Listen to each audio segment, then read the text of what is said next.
Okay, it's my pleasure to open this book presentation today on a book that was recently published with Paul McMillan, and that is entitled Not Paying Rent, Imagining a Fairer Capitalism. As you might have seen in the announcement, book presentation, this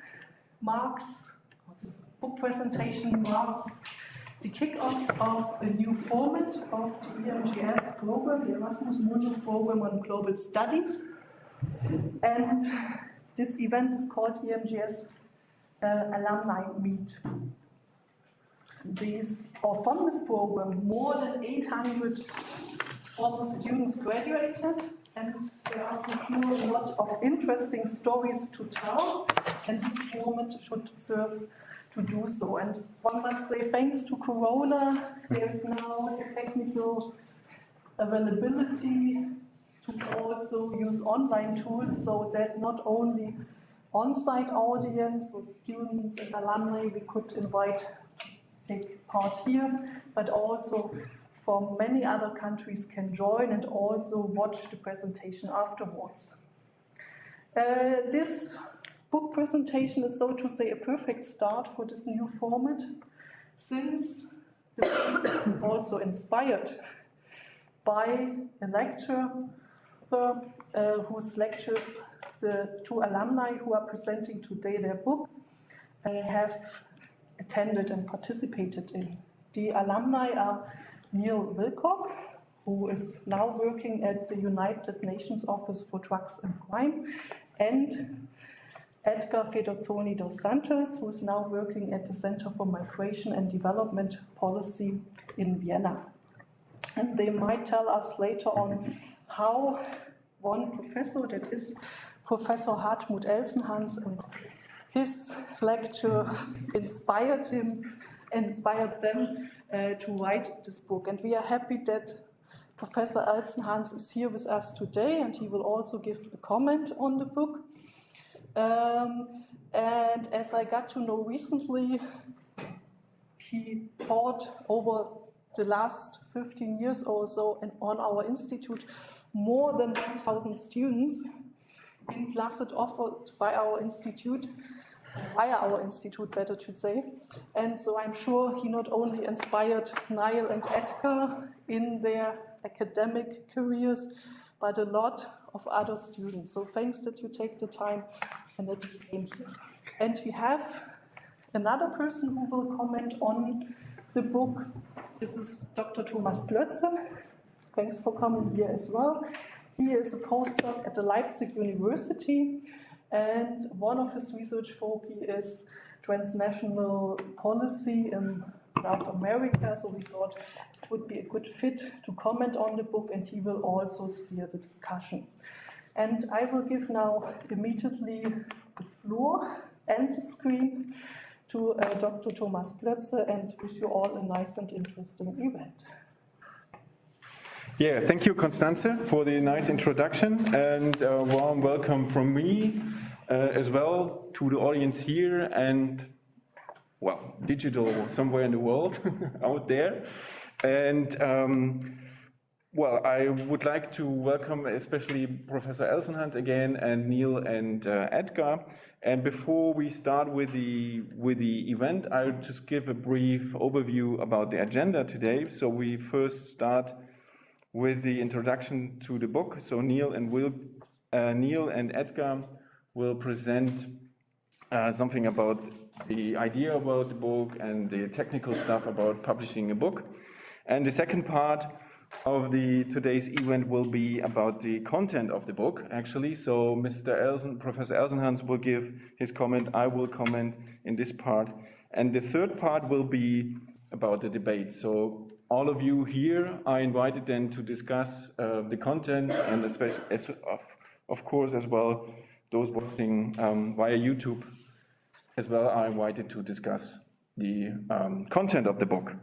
Yeah, before we start, shall I introduce you again shortly with your biographies? Okay. Edgar, as Constanze already mentioned, Edgar Federzoni is an EMGS alumnus, so it's Erasmus Mundus Global Studies. Exactly. Yeah. The acronym. Studying in Vienna and Leipzig focusing his degree on Brazilian development studies. He has been a practitioner for 10 years at an international organization based in Austria, specializing in development policy. He has implemented and managed actions in South America, West Africa, Eastern Europe, the Middle East, and South Asia. Neil is also an alumni of the EMGS, having studied at the universities of Wrocław and Leipzig, and graduating in 2012 like Edgar. Following education, he worked at the GESI, like the Global and European Studies Institute here in Leipzig, as a Forschungsstudent, and then briefly as a research associate, where his interests lay in global political economy, particularly economic development. He now works at an international organization in Vienna, implementing anti-corruption projects or policies. And Professor Hartmut Elsenhans is a political scientist and emeritus professor of international relations at the University of Leipzig.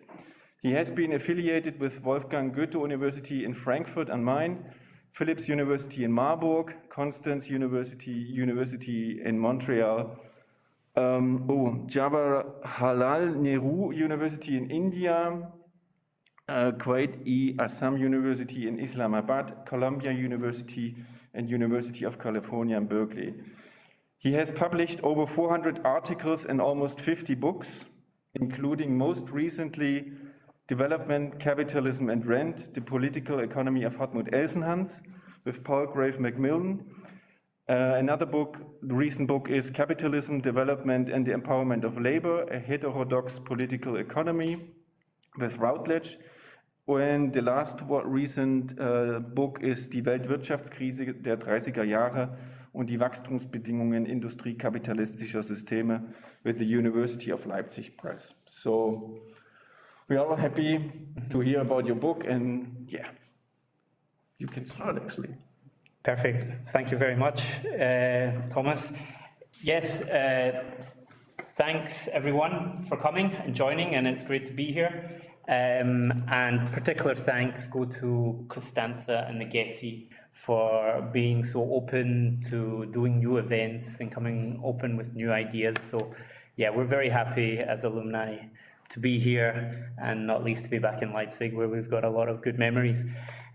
So yeah, I talk a little bit about the inspiration to the book. I was a former student, as was said, and at some point I will remember sitting on the bibliothèque steps, and Professor Elsenhans was walking by and said, you're a native English speaker, aren't you? And I said, yes. He said, do you mind maybe proofreading one of my publications?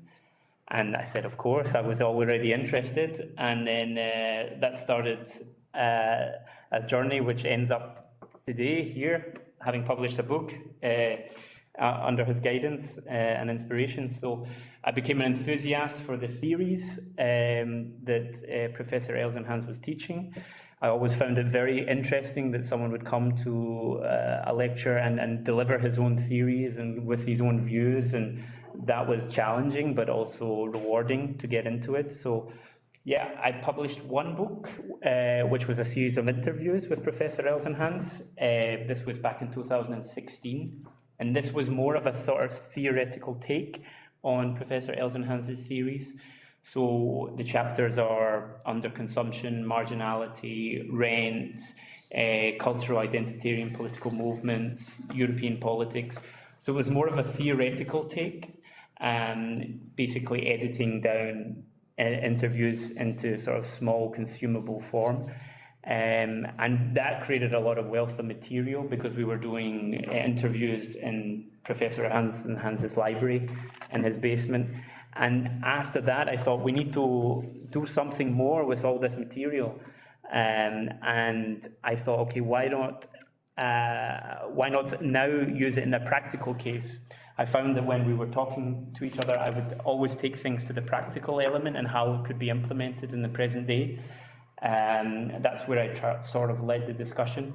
So, and then also my career went in a way that I moved away from academia and I got a job in an international organization. So I thought, okay, let's practically apply some of these theories to present day scenarios, be it countries or are international organizations working on these themes. They may not name check them as rent and marginality, but that was the inspiration behind it. And yeah, about October 2018, we did the first set of interviews. And so almost 3 years to the day, we have the book here. So that was the inspiration and some of the background to the book. And then I'll pass over to Edgar to talk about a little bit more of the concept and the structure. Hello, everyone. Just removing the mask a little bit just for you to know who I am. Colleagues, I'm so happy to be here. After 8 years, I was here. I started also EMGS 11 years ago, and the last time was 8 years. And I am very, very happy for being here. I have some colleagues from my time as well, sitting there, who are nowadays also doing work as researchers. So I'm very happy to have the crowd also at home. Thank you very much.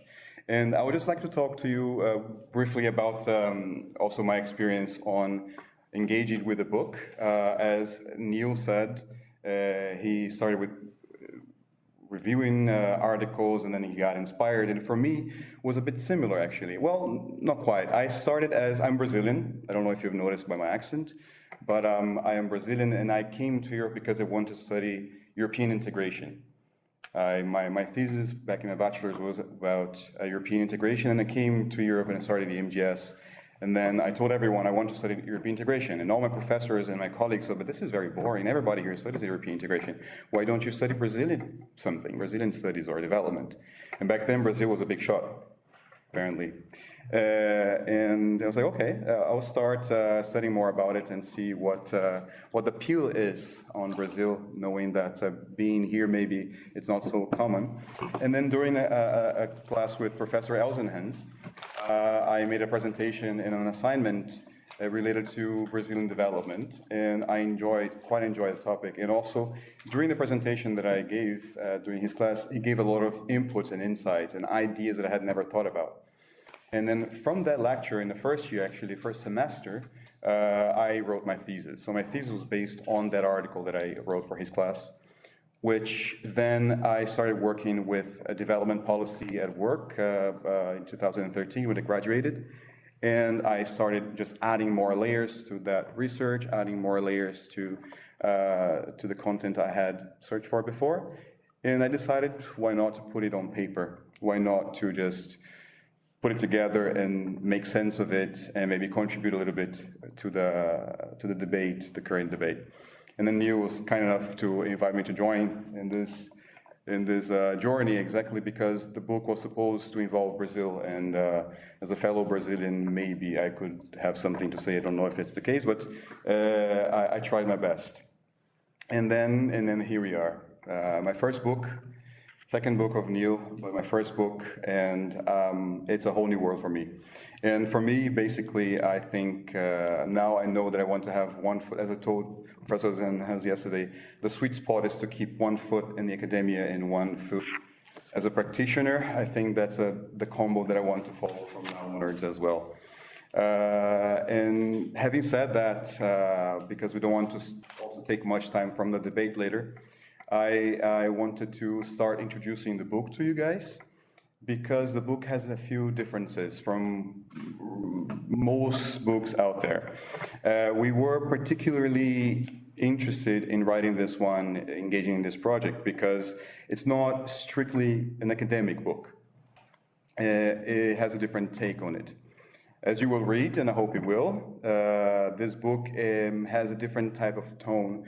It's a bit more informal in that sense, and we go in a way that we're trying to bridge the practice that we have learned with a theory that we're trying to interpret. And that's what we try to do there. And also another thing is that we try to invite dissent. We have responding authors whom we invited to write pieces as if they were letters, responding to our books, making a review of our book in the book. And we invited people who don't necessarily agree with us. So the arguments don't coalesce into one single argument, let's say. We don't all agree about it. And they give different takes, different views. And I think that's enriching. And so in that sense, since we started working on the book and to today, I was talking to Neil, like, we don't want to be right about what we wrote on the book. We don't want to be correct. We're not like just hammering an idea. We want to contribute a little bit and maybe help the reader think about and reflect a few topics that, that are out there and maybe they haven't thought about. So yes, this is how we conceptualize the book.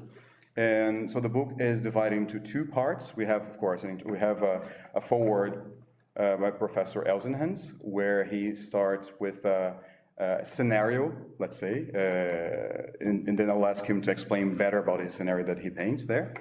Then we have an introduction to help you with all the concepts we're going to talk about. Then we have two parts. The first part is a case study on Brazil, on 4 chapters. That's where I enter mostly. And then we have a second part where we also try to apply that in different areas, in international organizations such as ILO, the World Bank, and also a chapter on social movements, basically trying to show how social movements can contribute to economic development. So we approach this object, international development or national development in many cases as well, from different perspectives, and the book is divided that way. You're passing the book, right? Yeah, okay, so you will see by the chapters that we have that very clearly. Yes, I don't know if there is any question up to now regarding structure, what we intend with this. All good? Yes? Okay. Because in that sense, I think we could also dive in directly into some content and and less administrative matters. Would you like to start with the... No, I would just say that in terms of being someone from the outside publishing, publishing an academic book, I have to say that when you came with a proposal, the publishers weren't so scrutinizing my position. I've never been referred to as a professor so much in my life. Although the most I've ever done is a master's thesis, but accordingly, I got called professor and doctor for about 2 years, so it was a nice shortcut, and it was a nice holiday as an academic for me on my emails. But yeah, the Palgrave just took on the proposal based on its merits, and I think one led to the other quite easily with them as well. So that was the only addition to what you said, Edgar. Okay, thank you. So maybe would you like to start with the second part already? Yes, then I can just maybe dive into some topics and explain the book a little bit for 2 minutes about what the aim is. So I think the first thing that comes to mind, or when you see the title, Not Paying the Rent, is what is rent? I think that's what comes to mind. What does this mean? And this is not a new term. This is something that goes back and has been referenced by Marx, Smith, Keynes, Robinson, and it's the idea that it's state-owned profits, or surplus, as we would say, that it does not require reinvestment in the economy. This is the idea that it doesn't require innovation or competition in order to extract the surplus. So our position is rent, a form of economic activity, is the biggest sort of obstacle to growth. And throughout the book, what we do is try to make the case that how to overcome rent in order to create economic development. And that's the beating heart of the book, to try to create economic empowerment. So if these state-owned surpluses or profits, well, we call them surpluses, they're coming at the cost of development. So these are ideas in different countries where they're usually the most lucrative part of the state assets, which are siphoned off or controlled in a way to guarantee returns. And these returns are guaranteed. So they are politically guaranteed. not like profit or not like open competition, which comes back on markets. So oil is a good example in Gulf states, or agribusiness in Brazil, minerals in certain parts of Africa, where the state secures the asset, it secures returns on those assets, and we're saying basically this is creating a scenario where labour is disempowered and economic development cannot occur, whereas it would or could occur if it was in a more open capitalist means of exchange. There's always the example, Adam Smith used the example of the efficient versus the inefficient landlord. This is him that owns a piece of land, and with his surplus he invests, the inefficient landlord invests it in parties and largesse and banquets and dancers and whatnot, whereas the efficient landlord invests it in new technology to scale up. So we're saying that there's a status towards it, and what happens is within rent, labour is disempowered because they have no power against the rentiers. They have no force, and the rentiers don't need them. And in order for capitalism to grow, and for, well, let's just say the power of open capitalism, which can create sort of economic growth or development, would require more open markets where people are where there's open competition. So that is the sketch of rent, and it creates basically what we're saying also is a difference between development and growth within that. If you want to say a little bit about that. Yeah. It's very important to point out that this is not a theoretical book. So we're not trying to exhaust the topic. We're not trying to exhaust the concept and say what it is and define it. Also because there are many twists and there are many versions of the concept. But with this, we're trying just to make you understand when we mention those words, what we mean by them in our book. So what is our take and it's a glossary, let's say, of the book. And for my part, for example, it was very important, and I started from the beginning, to differentiate growth from development. And I did a long historical background on the case study of Brazil. And there, it was very clear to see that the moments when the country enjoyed growth, economic growth, were not exactly the moments where the country enjoyed development. And what I mean by that? Growth is accumulation of wealth. It's basically the GDP growing, is basically producing more output for us there. And development, we're specifically saying when living conditions are better for the society in the country. So we work, very simply put, that's the differentiation. And then in history, you can see that sometimes you have growth that comes with development. Sometimes you have growth the growth is faster than development, and sometimes you have growth that doesn't come with development. I could cite some countries where that existed. Brazil is one of them. Maybe the Soviet Union was another one where the state was too powerful and very, very rich, but the population was not exactly the same level. Or even China a few years ago, where the state was growing and the country was growing very fast, but it was not distribution was just not there, and the spoils of this growth was not being enjoyed by the majority of the population. So every time we mention growth, we mention output, and every time is development, we're talking about living conditions. And basically, yes, I think that's the basics we need if we're going to discuss the book, because these are the words we're going to use much often. And maybe I would like to invite Dr. Thomas Plötze to do a general overview of the book. Yeah, okay. Shall I start, or shall Professor Elsenhans start? Yes. I don't know, what's your... Right? Yeah. Your change? Yeah, I think yes, and I undermine my own change. All good. So, yeah, Professor Elsenhans, do you like to... I'm scheduled, then Yes. I'm scheduled. Yes. You are.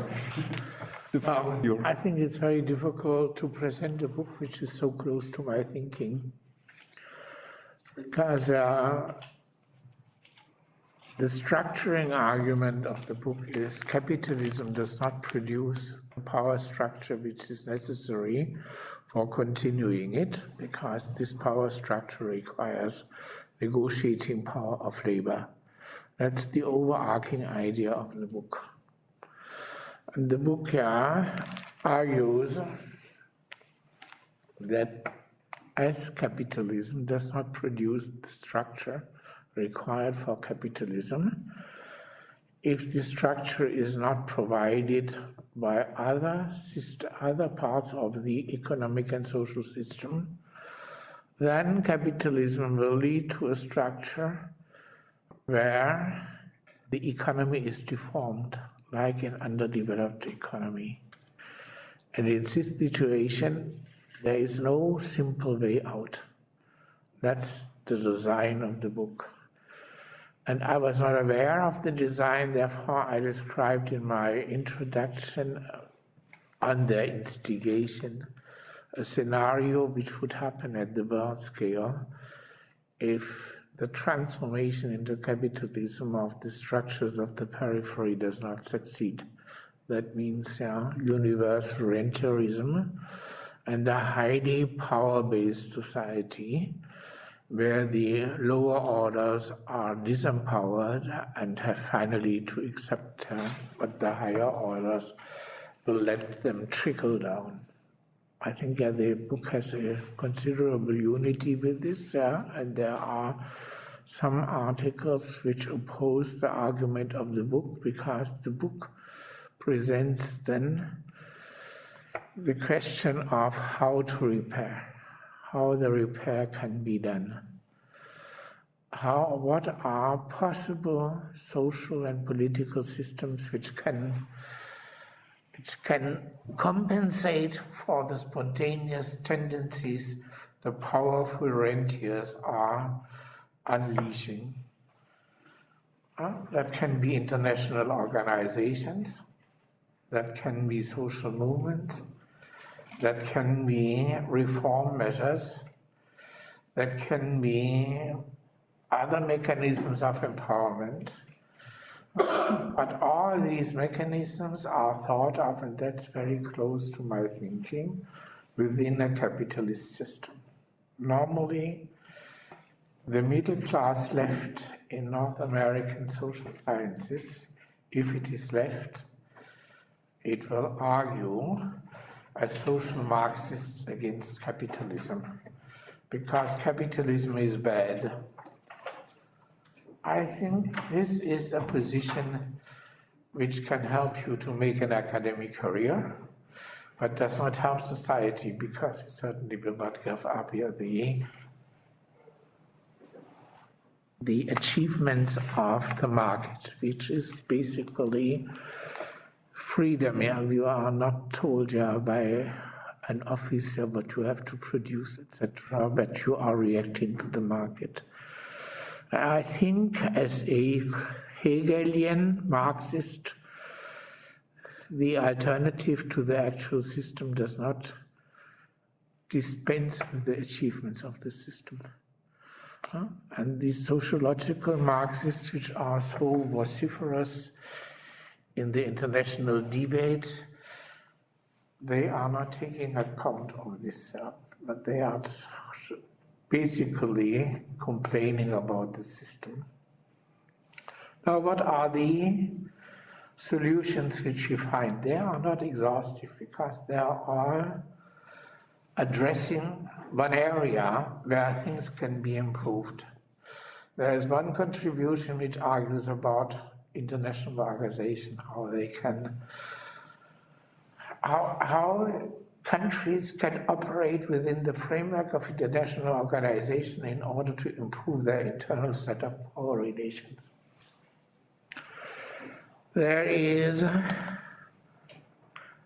discussion of trade where it is argued trade can contribute by creating jobs. And I think whatever the left says about export-oriented industrialization, it has lifted up South Korea, Taiwan, Vietnam, and the People's Republic of China out of poverty. These are the success models, and they have all been successful. Not because they engaged in trade, but they combined trade orientation with internal reforms. The cases I mentioned had all had relatively deep agrarian reforms, which they did not take back after they opened to the world market, and which allowed them to have high multipliers effects, like in a normal textbook on Keynesian economics, because they had an internal market. When labor was scarce, people were not offering labor at too low wages. There is the empowering of labor by international organizations. There is a nice discussion of the International Labour Organization, which was a project of labor in the 1919. Then there is a discussion about social movements, how social movements, after the new possibilities which cyberspace offers them, can influence the distribution of income in these societies, like an agrarian reform would have done, but with less legal problems. There is a beautiful discussion and reformulation of my model of empowering the people by throwing stones over remote areas and let them collect them. And there are also counter-arguments to this, which in this kind, although I greatly appreciate the author, I do not share so much, because basically throwing the stones is absolutely free for corruption for one basic reason. In plain Marxist and other theories, you can make somebody work only if he survives. So you have to pay a minimum wage.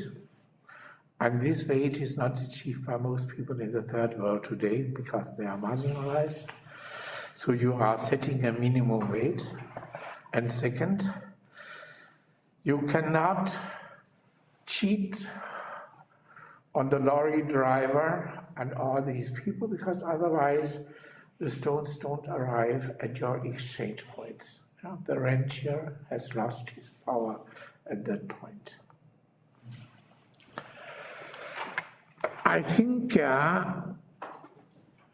the book has a great advantage. It breaks down relative abstract theories to concrete cases. That's what they are doing. They are selecting cases where they show their applicability, and I think that's the great advantage in the profile of the book, and therefore I like it very much. I stop here because basically you have realized that I identify very much with the book, and that is a relatively complicated situation for presentation if your distance to the book is not very far. So I apologize if I have perhaps given a unilateral appreciation, but actually, I feel very honored that at the occasion of my 80th anniversary, such a book appears, but there have appeared so many things. So basically it's fine, but it's a nice pearl in the large setup of books, so I very much appreciate. So thank you. Thank you, Professor Elsenhans. I forget here to take off the mask for talking. Was it understandable? Yeah, was it understandable? So I will follow up straight away with my comment, or shall we open now the floor to some questions? No. Okay, I follow up with my comment. Okay, I will.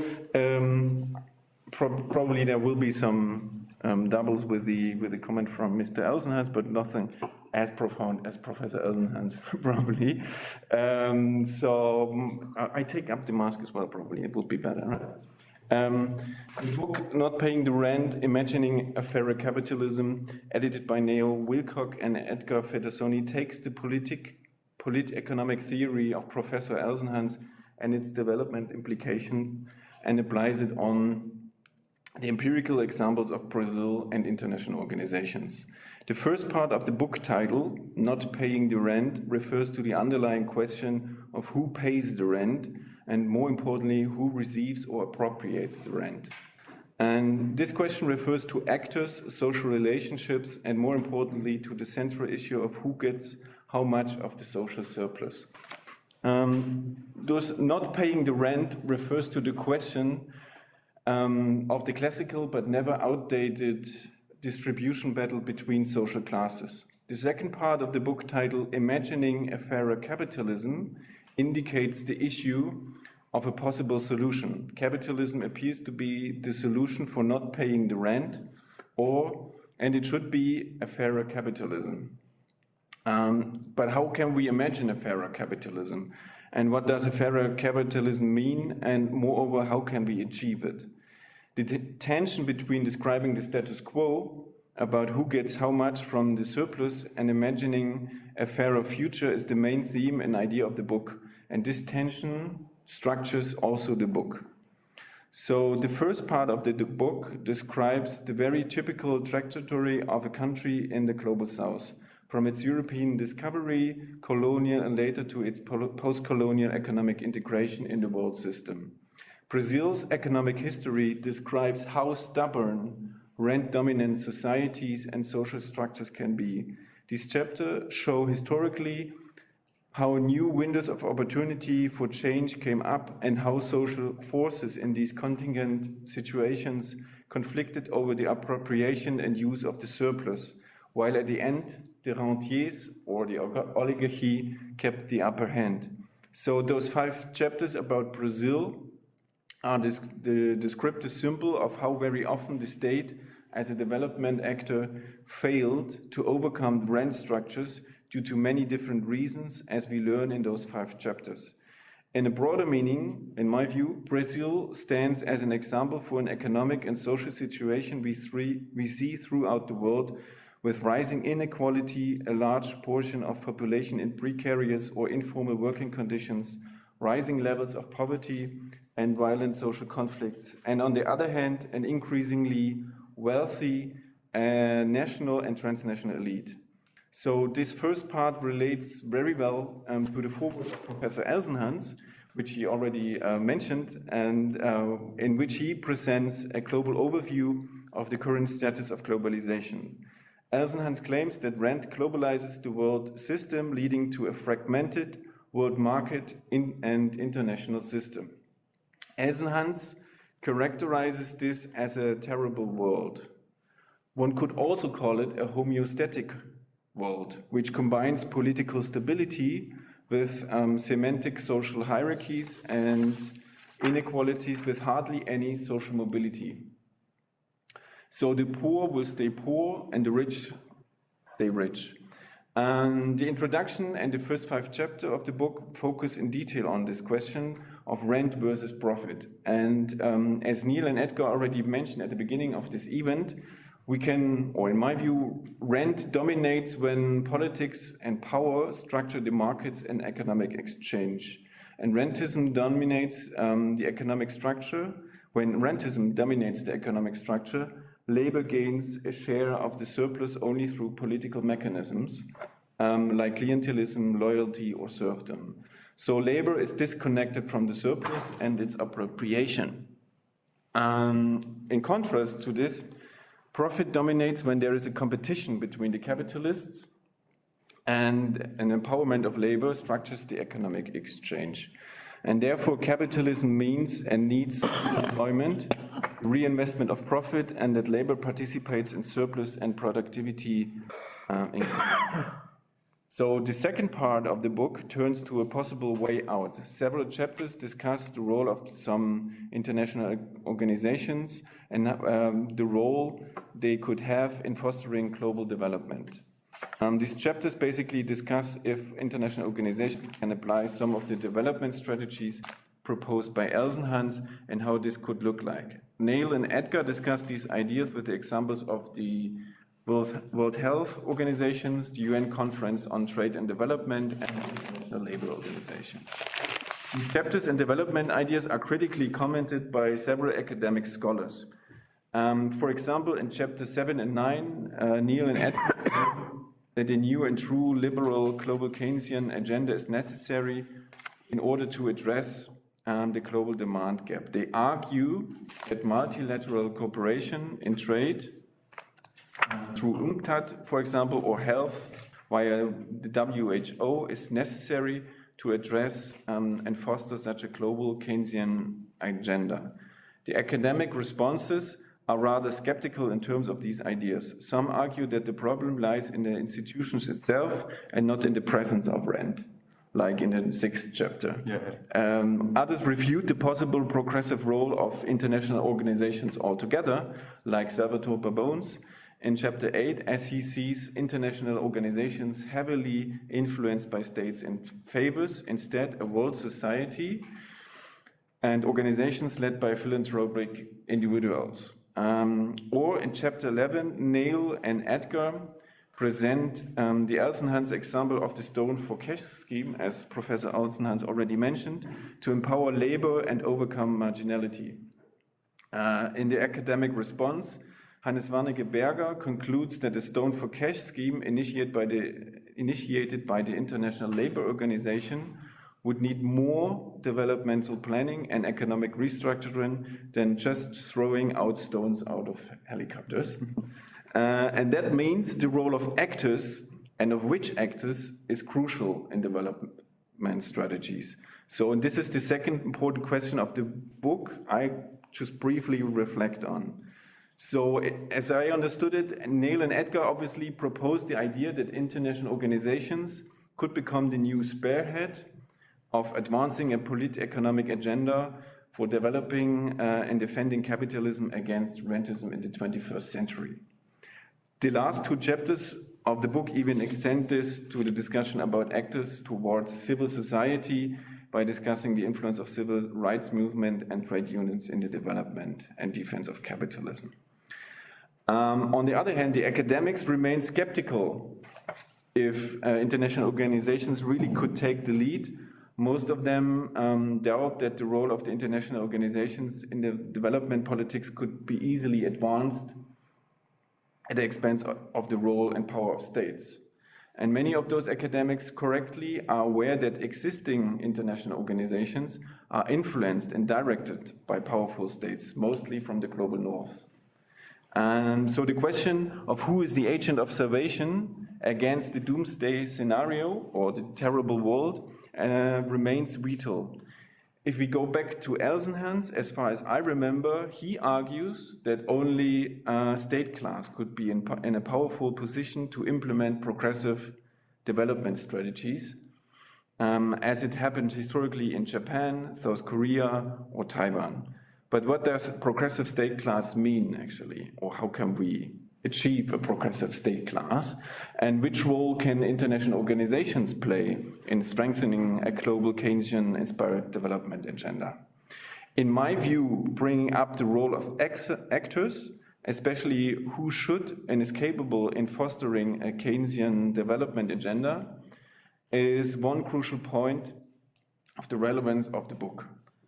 A second relevant point of the book is the very interesting idea and intention of it to make complex polit-economic theories and concepts available and understandable for a larger audience through an accessible language and approach.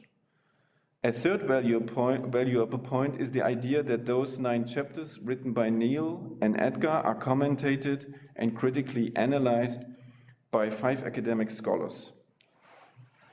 Finally, we see here, at least in my view, a further or last tension between the practitioners and the academia or academics, also in dialogue, of course. On the one hand, we have the practitioners as Neil and Edgar, who clearly see and identify rent as a problem and want to get things done. They want to change something for good. And on the other hand, we have the academics, who differentiate or criticize the enthusiasm, who take a step back and analyze more deeply before considering action. And it is this tension or this dialogue between action orientation on the one hand and analysis and reflection on the other hand why I find this book very interesting and relevant. because if we consider Elsenhans' theory of rent, marginality, profit, and capitalism as an adequate model to analyze the political-economic state of affairs in the current world, which I truly believe as well, then we need more attempts to translate the academic ivory theories into practical knowledge and language. So the book of Neil and Edgar is a worthwhile attempt to achieve this, or to put it in their words. It is exactly in this point where Neil and Edgar, quote, will add their 2 cents into contributing to new ideas in macroeconomics. Thank you. Thank you so much. So I already have some questions for you. We could also open now the floor for questions from the audience here, but also from the audience via YouTube. I already get the comment, congratulations to you both guys, Neil and Edgar, this is really exciting. Juliana Formassier. Okay. Your mother. Okay, before you guys are coming up with a lot of questions for Neil and Edgar, I have some questions to you guys. So you possibly already mentioned it in the introduction of today's event, but is there other reason why you chose Brazil as an example, except for you are Brazilian and you know your country, your home country, for the first chapters? And what do you mean actually by a fairer capitalism would be a second question. And why did you choose international organizations as actors for possible solutions? Okay, thank you so much. Should I start with the Brazil? Yeah, no, Yeah, okay. Yeah, okay. Yeah, we had this very famous composer in Brazil who used to say that Brazil is not for beginners. And I think by that he meant that the country is so complex and there's so much going on at all times, and there are so many different realities and contexts that it's hard to explain what it is, and it's hard to really summarize what it is.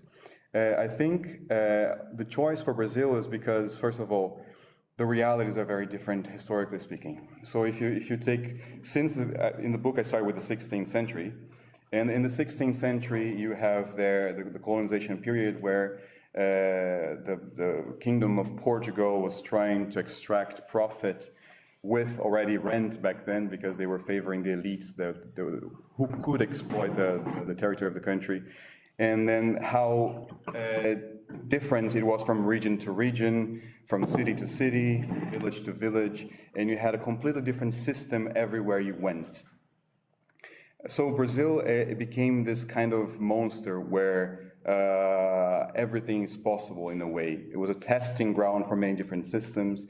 We had different models, we had different realities, a Brazil that doesn't connect to the other Brazil, a Brazil that doesn't trade with the other Brazil, a Brazil that has different sets of policies than other Brazil. And this is recurring throughout history. You have until the end of the 19th century with the Kingdom of Brazil, where everything was, all the wealth and all the policies and all the cultural activities, they were only in Rio de Janeiro, in São Paulo a little bit later, and north and northeast were a bit left out.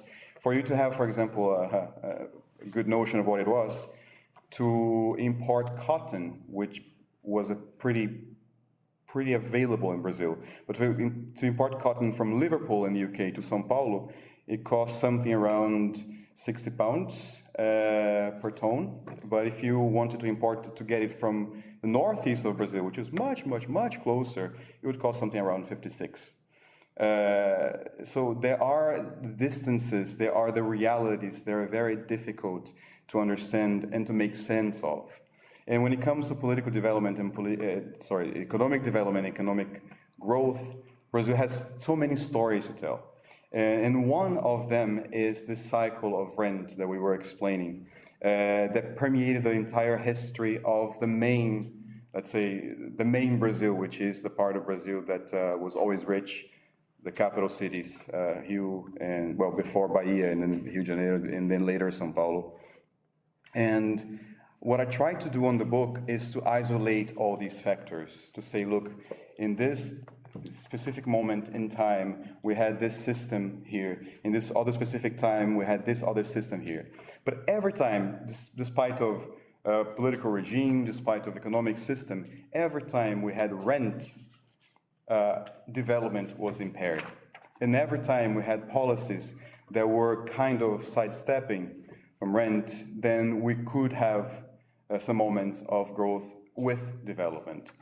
And so it was, the choice of Brazil was a way of showing that despite all this that is going on, despite all the different criteria, despite all the different contexts, rent is still one thread that pulls development back.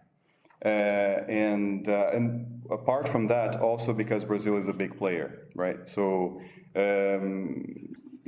we had, of course, decades where we were very, very poor and decades where we were very, very promising or very, very rich, but we were always very big and always a big player, at least regionally.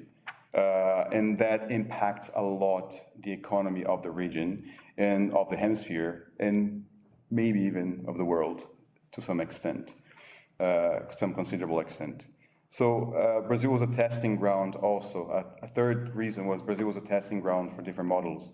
In part, substitution industrialization, for example, that was applied in Brazil for 3 to 4 decades. And then there was a moment of neoliberalization. There was so many moments, and politicians in Brazil, they really applied all those moments at some point, and therefore it was a very good fertile ground for analysis. It's more in that sense. But as I said, the common thread is that I was trying to identify and isolate those factors that whenever we had inequality, whenever labor was not empowered, and whenever we have rent as the basis of society and economy, then development didn't happen. And that was the main reason for this. Neil, if you want to maybe dive in more into the international organizations? Yeah, sure. I would say in terms of international organizations and why we chose to do our international organizations as a subject in which to so basically international organizations are used as a hook in order to get out these theories in terms of rent, marginality, fairer capitalism. So they were sort of the vehicle in a way to exemplify these theories. And in any sort of, if you're going to have this international system where there is global growth, it has to be global governance within it. Whether that's the liberal international order, if such a thing exists, yeah, let's not give it a tag, but it has to exist within some governance if there's going to be a fair exchange and a sort of adequate growth for others that are not currently benefiting. I mean, there's why I chose the ones that I did. So there was the ILO, International Labour Organization, World Health Organization, UNCTAD, Conference on Trade and Development. I chose those because their mandates do cross over into economic development. So, for instance, ILO is to create sort of fairer working conditions, upholding the labour contract. So, if you think that labour, empowerment of labour is of crucial importance in order to have economic development, then the ILO have a very strong, they have a responsibility in this tackling rent, whether or not they recognise this economic condition or not. So this was the thinking that they have a role to play and they should do it. I mean, there's the old, it's not a perfect system, but there's the old Irish joke that says someone goes up to someone in the street and says, I'm looking to go to Dublin. And then the person says, oh, well, I wouldn't start from here. It's the idea that you don't make history in the terms of your own choosing where you start from. So these are the organisations which exist at the moment. And my argument in the book is that with a more stronger mandate, stronger conditions, they could deliver on it. I mean, in a way, yes, one of the criticisms is, oh, you don't take into consideration the realpolitik of these organizations. I mean, we know some of the realpolitik from the inside of how they work. It was not totally naive, but it's the idea that these tools do exist within some of these international organizations, but they're chosen not to be used at certain points, either by the people within them or the people outside of them. And there's opportunities for also international organizations working with governments to do good things and to tackle some of these topics. For instance, certain governments within the same ministry, you've got people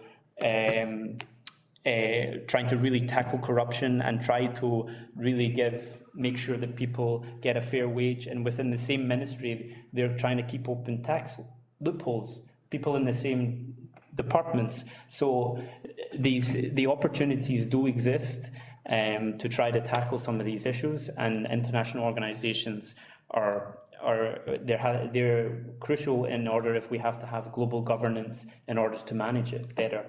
So that was the overarching idea of why I used it. It wasn't, Edgar said it wasn't just because he was Brazilian. I'm not just picking international organizations because I happen to work in one. But so that was the idea.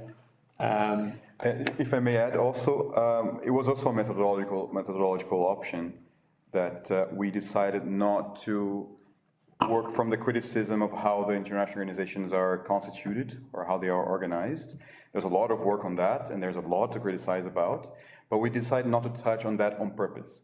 So we decided to go instead to outputs instead of the inputs on how the international organization could reformulate themselves, or the power structures could be reformulated in order for it to be fairer or more democratic or more functional.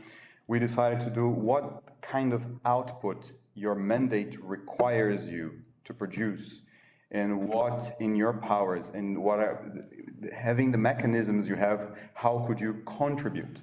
So we don't hold international organizations as a salvation, but we do think that it could contribute more. And with this book, we want to show that they have tools that they have not been deploying for this end, and they could. So that's the part of imagining a fair capitalism in that sense, that it's possible that it's not exactly implementable now because of political choice, but we're imagining things that could happen within the structure, but still isn't. Just a follow-up question. When you said okay, the international organizations actually have the mandate or have sort of the functional role to implement those policies you mentioned and discussed in your book. Is it then just the question of actors within the organizations to fulfill the role or the mandates, or does it also come with a reform of the international organization as well in total? What do you think? I would say that it requires some reform of the international organization itself as well, a lot of the time. I mean, they're making agreements between the countries of what they think and what they're going to agree to work on. So yeah, this also has to happen. So there does need to be reform. I mean, we're tackling world trade. Why did I choose UNCTAD instead of the World Trade Organization? The UNCTAD is not really too powerful, we can say, but it was just the idea of what could happen if you aside from the realpolitik. So yeah, so for instance, I think the IMF or is the voting system's weighted by the economic power of the members, whereas UNCTAD is not. So yeah, that should not be the case if we're really going to do a managed global governance. So yeah, I would say both. Yeah. I would say both too. I think there are changes that are possible within the structures that they are. They might not be as impactful as they could be without a reform, but still there are emergency matters that could have been applied at the moment without so deep of a reform that are possible. And even exactly because the actors chose not to, they have not been deployed. I work with, specifically I work with human trafficking, policies in countries on human trafficking, and we work with capacity building of governments to do that, to build laws, policies, mechanisms for development, regional and community development.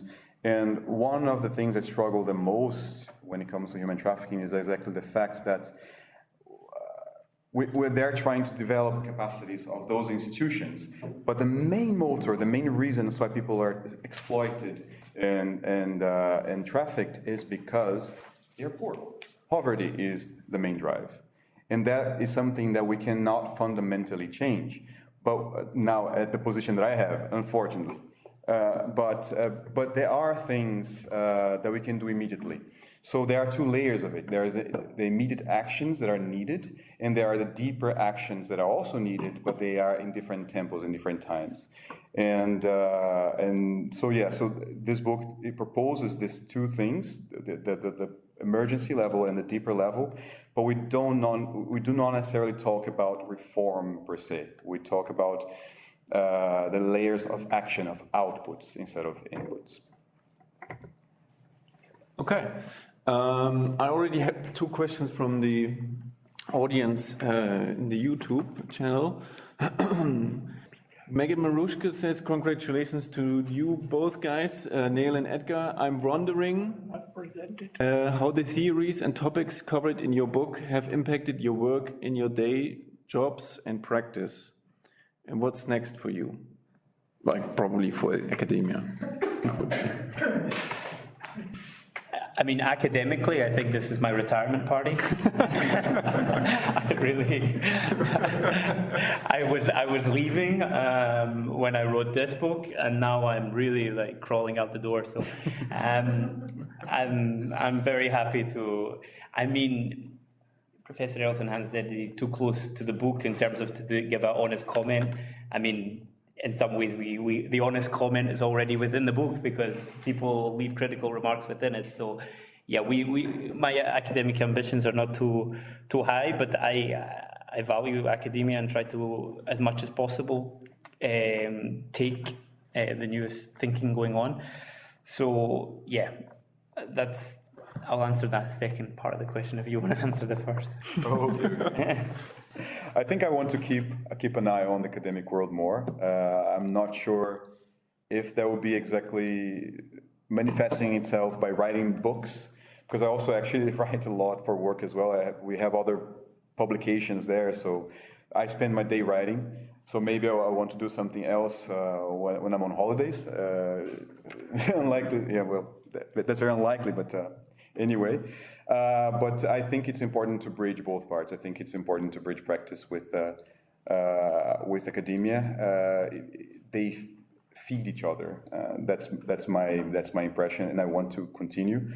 I hope that I will retire from my international organization job and then maybe start lecturing, start giving lessons. And I hope that in some years, in 2 decades, I have something to teach, and then I could just contribute in that way too. Okay. Second question from Claudia Baumann. Where does surveillance capitalism stand? Is that a variety of capitalism? Will the pandemic and the digital turn make it worse? So actually 3 questions. Okay, what is the first one? Sorry, the first one. Where does surveillance capitalism stand? Survivalism. Okay. Surveillance. Oh, surveillance. Surveillance capitalism. Sorry. Oh. What type of capitalism?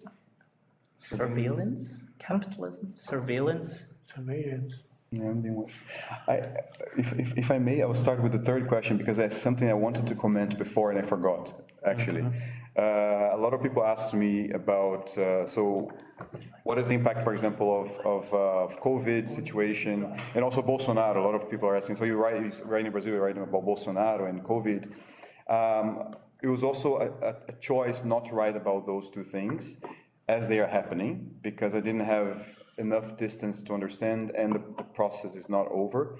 So I'm not sure. The answer is exactly, I don't know. And I wanted to be on more solid ground, so I did not touch COVID with this at all, and I did not touch Bolsonaro at all. So when it comes to COVID, I think we'll have to think about that for a second edition of the book. It probably is coming. But I would answer in a way that I don't think the impact to be so big, because as I've tried to show in the book exactly, that this thread, this way of, I tried to isolate since the 16th century until more or less 30 years ago, all the factors, and there is a common thread where rent is capitalism and fairness in society and equality are hurt. So I don't think that the event of COVID will change such a, something that is so strong, a structure that is so strong. I'm sure there will be changes in policy. I'm sure there will be changes in how we approach things. There are countries nowadays, of course, already thinking of doing home office forever or the 4-day week. There are changes to come, but they are not at the level that we are analyzing here. We are analyzing here at the structural level that I don't believe that there will be much change on. I don't know whether the question was to me, but my impression here is, I heard varieties of capitalism. The basic thing is, I think, the theory or the theoretizations of survival of capitalism are not realizing that they are not analyzing capitalism, because basically the question is, capitalism can work if labor is empowered. That's the central argument. And if labor is not empowered, then those who are powerful will proceed to rent appropriation. Today, very much with the connivance of labor, because rent appropriation means at least there are jobs, because you cannot consume the rent without having your dancing girls, to put it in Adam Smith's way. I think, the varieties is basically the question, what is the negotiating power of labor? And for the very reason that in my analysis, capitalism works provided it is embedded politically. There are varieties of the embeddedness, but that has not to do something with the variety of capitalism, but with the variety of embeddedness. And if you are talking variety of capitalism, you are talking, on varieties of the behavior of the capitalists, and that is totally misleading. You are arriving in a sort of description where you can no longer analyze the dynamics. And that's the reason why these theories exist, because they do not want to analyze the dynamics. They want just to produce academic material to show that they have something to say, but that's not my interest. That's not at the end of my life here. I think that these are exercises for career promotion, but not really for knowledge promotion. And therefore, I think, the basics which is in this book is that the book argues what could be different elements, and you can of empowering labor. And when you take the book, they would never have been able to write a book saying how different counter forces constitute varieties of capitalism. You cannot connect their arguments to varieties of capitalism literature. And if you have a variety of capitalism literature, then you cannot make these practical questions. But the question which is really important is how you produce negotiating power of labor in a situation where the levels of employment are not sufficient to create scarcity of labor. That's the question which is dealt in this book. I think the basic is capitalism does not produce scarcity of labor. That's the difference to Marx, and that's the difference to the neoliberals. So I don't think the variety of capitalism literature leads very far beyond the career opportunities of those who write it. Okay, we have another question coming from Akabrapa Pal. Shio, he writes, many concretes, Neil and Edgar, do you think AI, like internet intelligence, will lead to increased rent tendencies, or will it make capitalism fairer? Well, tools. Okay. I used to say that tools are not good or bad, they're just tools. They can be used in one way or another. And artificial intelligence, of course, will change how we do human interaction, how we do trade and other interactions, economic interactions, but not necessarily they will lead us to one side or another side. It will depend a lot still, as Dr. Thomas Plötze was saying, and we were saying later as well. It will depend on the actors. So what we defend here on the book is that development is a choice of politics, of policy. And so it depends on how we're going to use those tools that you have available to you to reach certain goals. It depends if you can use those tools in order to facilitate some of the processes you need to achieve those goals. And in our case, we are arguing for fair capitalism in the sense that it's fair, it's more distributive, in the sense that it's a more labor empowerment. If AI can contribute to that, then it will lead us to fair capitalism. If it's used in a way that it doesn't lead to more labor empowerment and doesn't lead to more democracy, then it will not lead us to that. So I think it's just it's a matter how we in this room and beyond will use them. Okay. Yeah, it's okay. Are there any questions from here, from the audience in the room? Awesome. Yeah. Thank you guys. Honestly, really appreciate the approach you guys are putting this book up with. Really refreshing to see 21st century economists just putting up ideas and making them open for debate rather than concrete theories as we used to. Couple of quick questions. Just wondering, you probably go into more detail in the book, but have you guys been able to quantify the cost of rentism? I'm thinking especially in terms of Brazil. Focus is in Brazil, and you mentioned periods where you were showing promises, but when you were down. So I was just wondering if some quantification has been done for a certain period of rentism. Another quick question, if I may, is again, this is I haven't read the book yet, so please bear with me. So you, from what I got from your conversations, was one of the potential ways out you guys are suggesting is opening up markets to ensure like state rentism does not take place. But I'm just thinking in terms of like a very a global economy and global market with huge discrepancies in terms of real wages. Don't you think like opening up also brings with it potential backlashes in terms of exploitation once again? And this I'm saying under the assumption that, as you guys said, the initial conditions were also set up by existing national and transnational elites. So the overall question is like, does it opening up kind of make it also vulnerable, make the whole system more vulnerable to more elites? And if it does, then you get all measures to kind of open that. Yeah, I could try.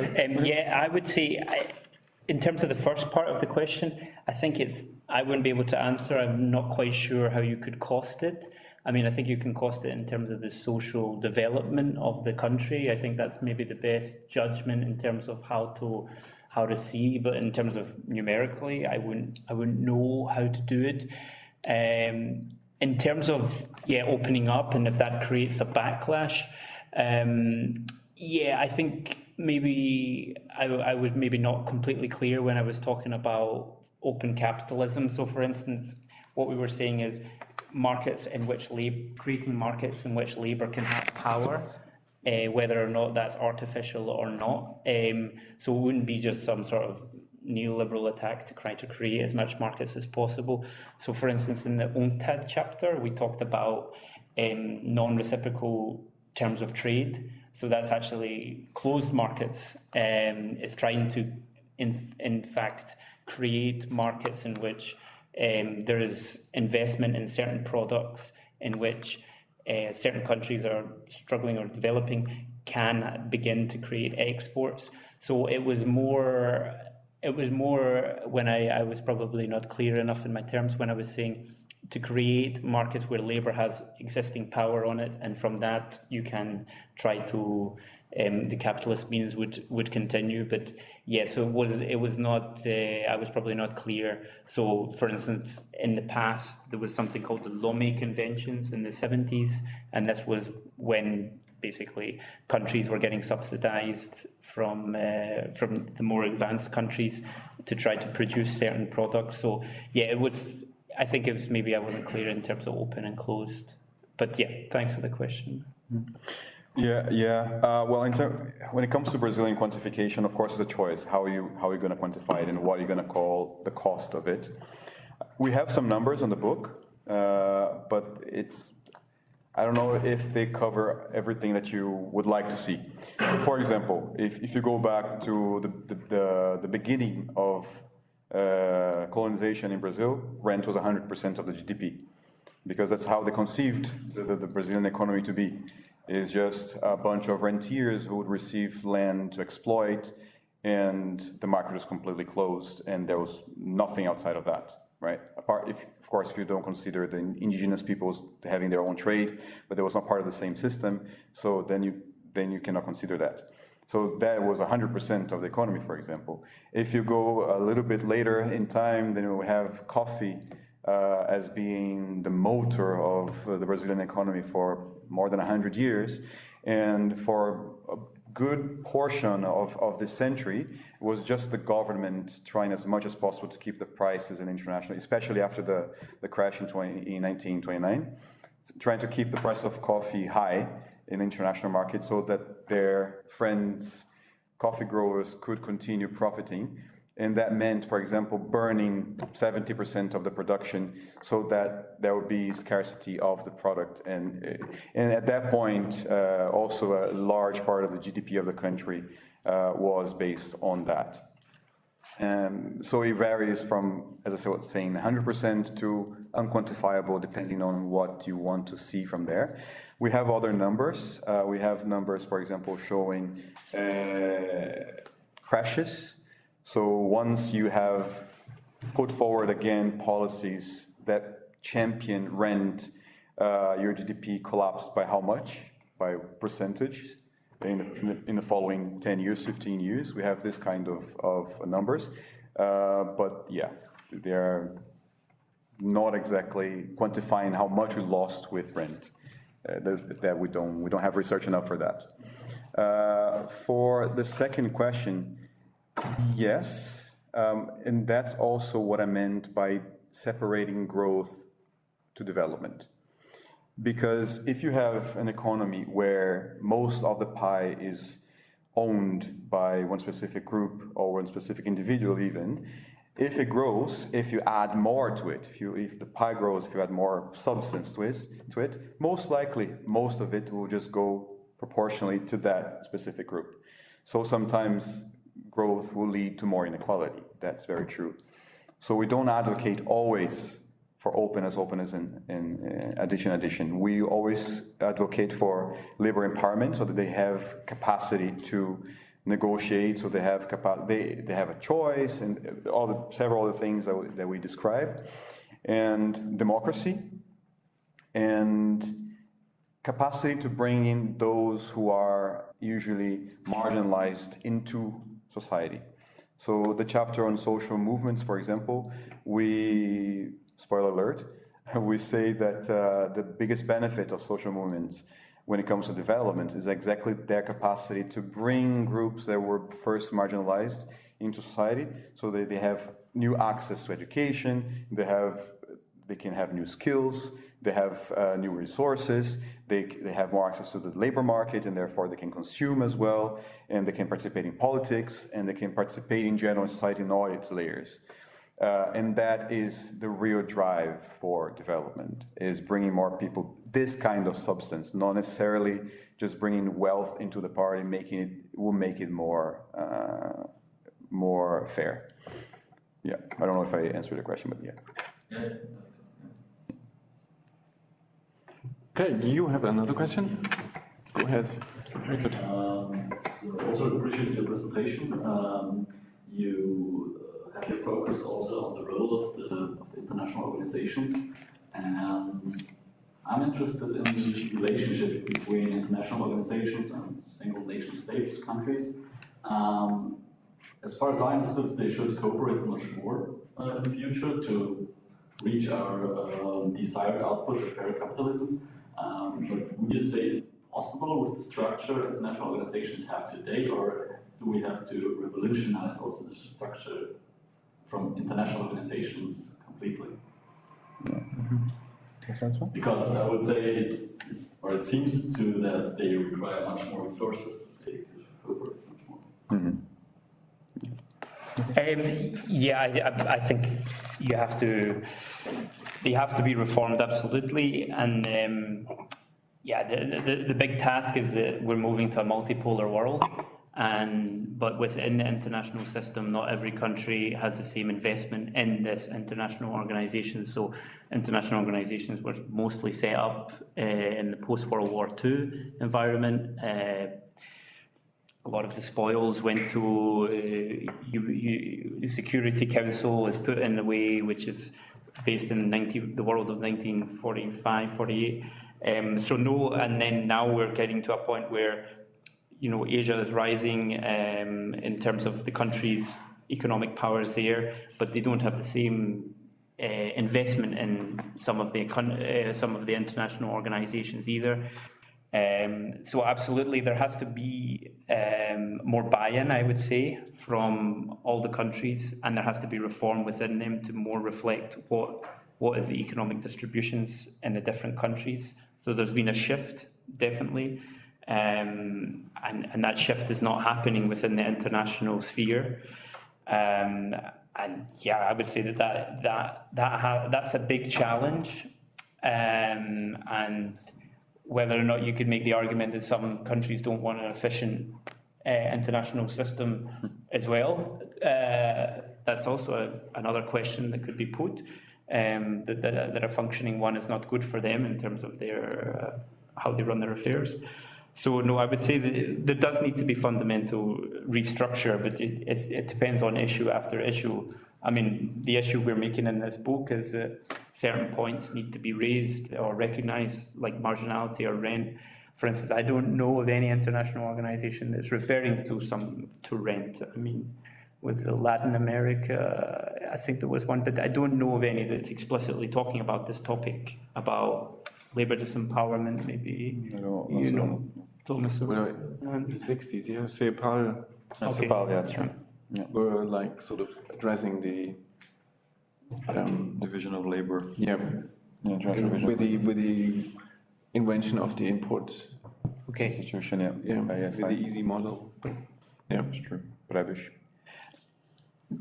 Well, if you are mentioning the Cepal, if you take people like Cardoso, Calcutado, the basic argument is the development of the internal mass market by social restructuring, exactly in line with what they are writing. And the problem is not so much asking how you revolutionize organizations. The problem, and as you are academics, is an academic one. That is, if we would get a hegemony for the argument that capitalism depends on expanding consumption, and that under perfect competition that can only be mass consumption, as Rosa Luxemburg has argued, it's not very rightist or very leftist. Rosa Luxemburg's theory of imperialism is based on the argument that the capitalist cannot consume total production. And she is not a Keynesian because she thinks the capitalists will never allow wages go up, which is not true. So if you establish that capitalism can live only with rising mass incomes, then you are changing the setup. Because all those people who are in the World Bank and the IMF argue, because they are only doing microeconomics, they are arguing that rising incomes is a diminished profit and therefore diminish the possibility of investment, as if capitalism depended on increasing the amount, the share of investment. Capitalism has a lot of things, characteristics, but it has not one characteristic, that it accumulates capital. In labor values, the capital stock of the United States or of Germany has not increased for the last 140 years, and we are observing the capital stock only for this period. The capital stock, the capital output ratio, the ratio between capital and production does not increase. That is, it increases in line with real wages. It increases only in line with real wages. And capital, old capital is produced by labor. The price of capital goods depends on the real wage. That is, if you increase wages, the technology of the last year will be more expensive if it is the same technology is produced by the people today. So all this idea about capital accumulation are all microeconomic ideas, have nothing to do with the macroeconomic structure of capitalism. As you are yourself so surprised as I see from your faces, as far as I can see your faces, yeah. The other position is hegemonic, because the other position provides jobs, because jobs for economic students are not macroeconomics, they are management qualities. Yeah? So you are not studying macroeconomics if you want to become an economist, you are studying how you organize your production. Yeah? And therefore, yeah, this idea of microeconomics could be hegemonic. And now back here to my question of the practical relevance. I don't think that any of us, if he goes to the street, is able to change power relations. But if you are able to create an intellectual climate where you are showing that this idea of the necessity of high profits is wrong, then you are contributing. If you look now, how weak this position is in relation to the labor movement, because at least in Germany, but I think also in the United States, labor leaders have practically adopted the idea of the dominance necessity of profits. They have adopted the microeconomic ideas of the mainstream. If you look into actual negotiations about the new government in Germany, there is nobody who argues that we have to increase wages in Germany in order to launch growth in Germany, and we have to increase wages in Germany in order to let wages in France and Italy also to grow and to overcome the crisis of the European Union.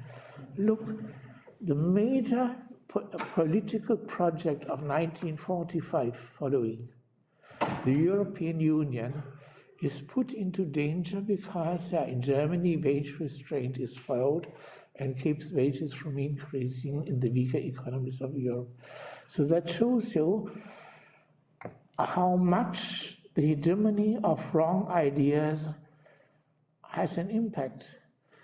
And therefore I think, as academics, the most important thing is that you are changing the academic discourse and opening, at least, I do not say that you have to rally my position, but I think if you let at least this position flourish a little bit, We don't know how many of you are already teaching, and so we are considering it in your teachings in order to expose them. That would be already an important point. And therefore, the practical question is always the question, what can you do practically? And what you can do practically is consider these positions in your academic work, because your practice, as far as I understood from the organizers, is academics. So to have it in academics, I want just to add my perception of the actual academic life is big business has led orthodox Marxism, which nobody fears, because nobody wants back the GDR, nobody wants back absence of markets. All these ideas can talk about Marx, the global crisis of capitalism, the end crisis of capitalism, and what else. That is only something, which frightens the large majority. So it's very functional. If you, as business, have not to frighten the majority from the leftist people, you are saving a lot of time and a lot of resources. And what you have to fight, that is those positions which show that there is a practical alternative compatible with the priorities of the mass of the people, which, in my view, is a functioning market society, as originally thought about the social traditions of social market economy, etc., but not identical. My analysis is not like Miller-Auerbach. That seems dangerous. If I look at the reception of my work, I have a clear demonstration. When I wrote an article about throw the Germans out of the euro because of their austerity politics, I got extremely violent comments from all over the net. Asking one person, even asked the Minister of Education to keep me from talking, because she thought that I would depend on Leipzig University. Okay. And therefore there is practical dimension now, but you have to marry what you can do practically, instead of thinking, we should be able to do something very big I think that does not work. It's your daily practice, very kind of high. I'm sorry to tell you this, but the consideration about the question brought me to put this. And by the way, that's the logic of the book, and the logic of the adversaries of the book. It's very nice. The person about trade, opposing trade, made a very violent statement only on why free trade is very good. They had not argued like this, they had argued very more practically. Yeah. Okay. I'm sorry, I had to talk. No problem at all. It was very interesting. Are there any questions left here in the audience, in the room? No other questions in the chat. Just congratulations by Corinna Scholz.